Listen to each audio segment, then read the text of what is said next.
नमस्ते साथीहरू। करकलोको पात सफा गरेर ल्याएपछि अनि चामलको पिठोमा बेसार, थोरै नुन अनि तातो पानी हालेर चाहिँ यसलाई रेस्ट गर्नलाई एकछिन सेलाउनलाई राखिदिनुहोस्। त्यसपछि ठुलो थाल पल्टाएर चाहिँ मैले त्यसमाथि करकलोको पातमाथि त्यही सबै ब्याटर लगाएँ। ब्याटर लगाइसकेपछि अनि त्यो पातमाथि पात फेरि यसरी थुपार्दै बेसन लाउँदै अनि यसलाई बाक्लो बनाउनुहोस्। बाक्लो बनाइसकेपछि छेउछेउबाट यसरी फोल्ड गर्नुहोस्।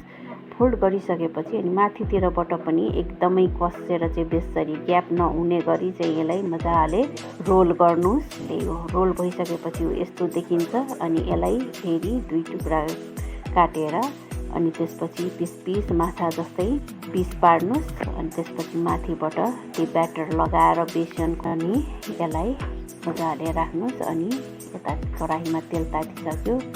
तेल तातिसकेपछि अब यसलाई माछा जस्तै सेम फ्राई गर्नुहोस्।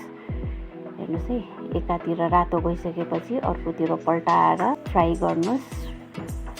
सबै फ्राई भइसकेपछि यसलाई निकाल्नुहोस्। अनि त्यसमाथि जिरा, तेजपत्ता, प्याज, गोलभेडा फ्राई गरेर मसला, बेसार, नुन सबै थोक हालेर चाहिँ फ्राई गर्नुहोस्। झोल हाल्नुहोस्। यो बोइल भइसकेपछि अनि सबै करकलो फ्राई गरेको हाल्नुहोस्। यो पनि बोइल भइसकेपछि यसमा दही हाल्नुहोला।